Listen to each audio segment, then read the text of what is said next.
Assalomu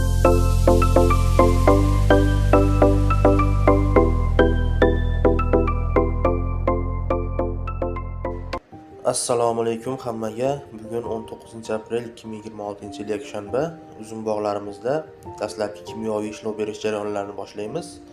Hasharotlar hamda oq pashaga qarshi, bundan tashqari vitamindan foydalangan holda bog'larimizga kimyoviy ishlov beramiz.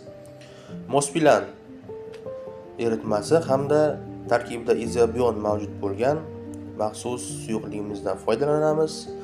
Bizda ikkita dori sepish apparati bor va biz akkumulyatorli dori sepish apparatidan bugun foydalanib uzumlarimizni dorilash ishlarini amalga oshiramiz. Dastlab mospilan eritmasini tayyorlab olamiz. Mana shunday paketchada chiqadi qatog'ida. Buni 1 litr suvga 100 gram bo'ladi bitta qatog'da eritib olamiz. Salafani ham maxsus jelatinli salafan suvda erib ketadigandan, shuning uchun uni ham suvga solib tashlayveramiz. 1 litr suv quyib moslab olamiz va yaxshilab chayqatib eritma holiga keltiramiz.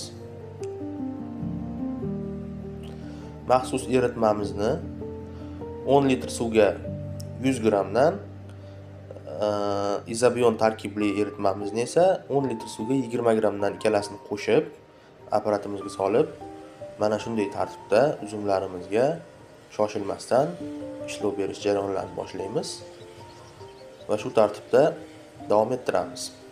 Video yoqqan bo'lsa, like bosib obuna bo'lib qo'ying. Barchangizga e'tibor uchun katta rahmat. Keyingi videolarimiz yanada manfaatli va foydali bo'ladi degan umiddaman.